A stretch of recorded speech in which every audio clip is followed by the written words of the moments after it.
Impossible Promise, Karen Henderson. Thank you.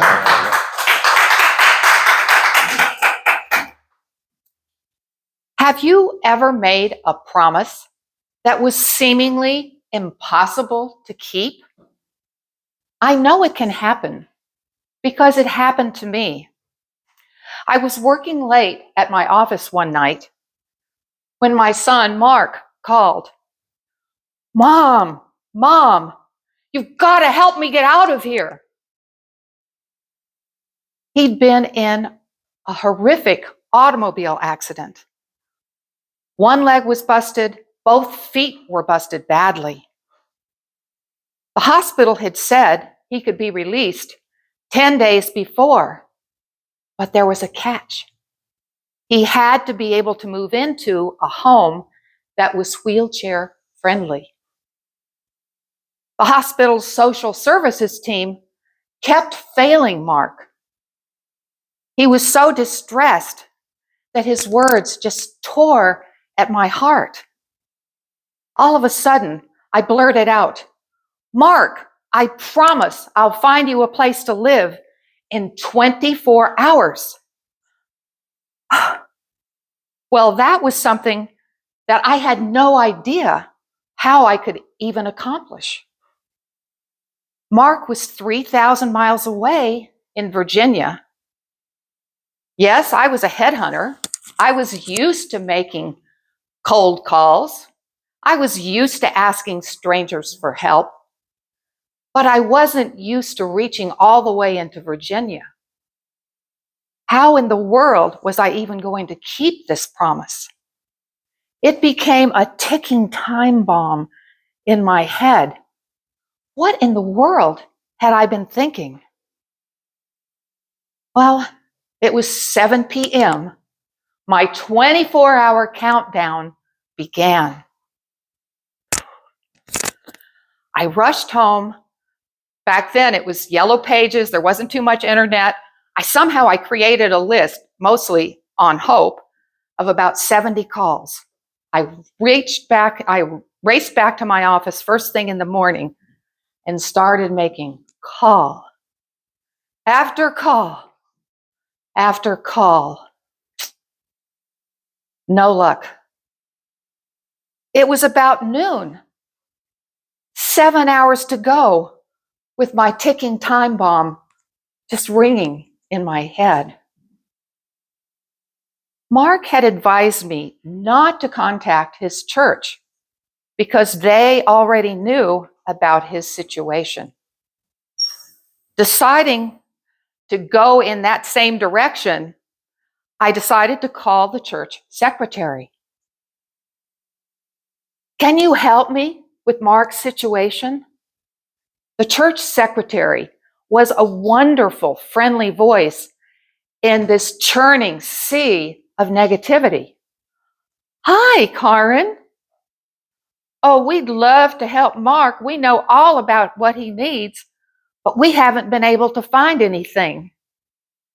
Then she hesitated. I have an idea. We're having the monthly church dinner tonight. I'll ask the pastor to talk about Mark's situation. Oh, thank you. Bye for now. Then I went back to pounding sand, making call after call. The time flew by. It was 5 p.m. The phone rang. It was Mark.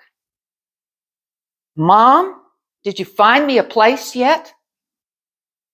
No, Mark, not yet. It's only 5 o'clock. I still have 2 hours left. Okay. Then, after we got off the phone, I realized that I was thinking that my promise really was impossible. For it to work, I had to see it as being possible. Then I remembered a long ago favorite quote from Andrea Botticelli, the famous Italian singer. He said, "The only thing that counts in life is intention." Stop, Karen. Focus on what's important. Stop doing and be the result that you want to happen for Mark. I began to meditate. I closed my eyes and saw Mark in this warm, friendly, safe, wheelchair accessible home. I stayed in that space. When I finally opened my eyes, it was 6:30 p.m. Oh dear. Only 30 minutes left. Well, I just decided to stay calm and just stay in that space of intention. A few minutes later, the phone rang. It was the church secretary. Karen, you won't believe it, but a guest at our dinner. She said that she will take Mark in. Oh, doesn't she want to talk with Mark first? Oh no, she trusts us. She's going to pick him up tomorrow morning. Wow, I couldn't wait to call Mark. I was elated. I found you a great place. I didn't know at that time that the woman who volunteered was going to turn into our angel, Sharon Wilkin. Can you imagine volunteering to open your home for 4 months to a perfect stranger that you didn't even know? That was Sharon. As Mark heard about Sharon, he imagined that she might be quite frail. After all, she'd been in that wheelchair for over 30 years. Quite the contrary. She was quite capable of mostly taking care of herself with just a little bit of help. She had an amazing attitude. She never became negative about her being paralyzed or being stuck in a wheelchair for the rest of her life. Mark was quite surprised to learn that she considered herself to be lucky. She was happy, she had a fulfilling life, and she made a difference in the lives of others. Turns out that she was a major contributor to the Americas with Disabilities Act. Now, back in that day, the word disability was not in fashion. Sharon made light of her situation by joking and calling herself a super cripple. However, and then of course she shortened it to super crip. Well, I think that she should have called herself Superwoman. She ended up getting an award for her contributions and got the Federal Woman of the Year award from President Jimmy Carter.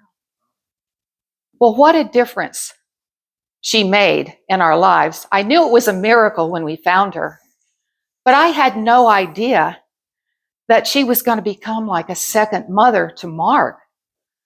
We ended up visiting Sharon at almost every major holiday, the whole family. So it was a miracle that kept on giving. She indeed was truly our angel. Sharon came into our lives and she took that incredible time bomb that had been raging in my mind and turned it into an explosion filled with love.